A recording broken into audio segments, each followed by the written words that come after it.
ஹாய்மா. இது வந்து வெந்தயம் கரிஞ்சீரகம் ஓமம் வந்து வறுத்து வச்சுருக்கேம்மா. எங்கள் வீட்டுக்காரர் வந்து கரிஞ்சீரக பொடி வேணும்னு கேட்டார். ஒரு வருஷமாக அவர் குடிச்சிட்டு இருந்தார். ரொம்ப நல்லா இருந்துச்சு.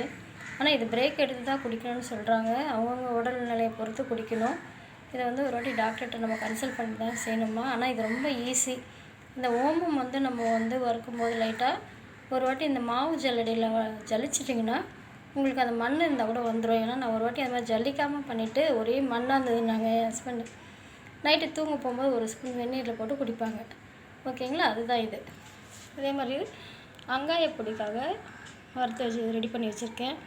உளுத்தம்பருப்பு, துவரம்பருப்பு, உளுத்தம்பருப்பு, தனியா, துவரம்பருப்பு, இது வந்து மணத்தக்காளி, காஞ்ச விதை, நாட்டு மருந்து கடைங்களே கிடைக்கும், இல்லை நம்ம மளிகை கடையிலையும் கிடைக்கும். அதே மாதிரி சுண்டை வத்தல், இது வந்து கொஞ்சம் கருவேப்பிலை, அதுக்கப்புறம் வேப்பம்பூ, கொஞ்சம் வெந்தயம், மிளகு, சீரகம், சுக்கு, 2 மிளகாய். இதுதான் வந்து வெங்காய பொடிக்கு. கூட வந்து நம்ம வந்து பெருங்காயமும் ரெடி பண்ணி வச்சு வறுத்து போட்டுக்கலாம். இது வந்து வெங்காய பொடிக்காக ரெடி பண்ணி வச்சுருக்கேன். என் பிள்ளைங்களுக்கு ரெடி பண்ணி கொடுக்கலான்றதுக்காக. ஓகேங்களா? அடுத்து இது வந்து நான் வந்து முடக்கத்தான் கீரையை வந்து காய வச்சுருந்தேன் இல்லைங்களா? அந்த முடக்கத்தான் கீரையில் வந்து 2 மிளகு வத்தல் வறுத்து வச்சுருக்கேன். அதை பொடி பண்ணி நம்ம குழம்புல சாப்பிட்டுக்கலான்றதுக்காக. சரிங்களா? அடுத்தது வந்து இது முருங்கைக்கீரை பொடி. முருங்கைக்கீரையை காய வச்சுருந்தேன் இல்லைங்களா? எங்கள் பேத்தி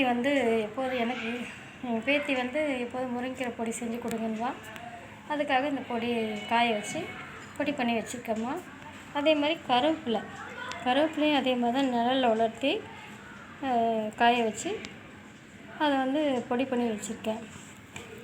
இந்த கருவேப்பிலை, முடக்கத்தான் கீரை, முருங்கைக்கீரை, இது எல்லாத்துக்குமே சேர்த்து கருப்பு உளுந்து, வெள்ளை உளுந்து 2த்தையும் வறுத்து வச்சுருக்கேன்.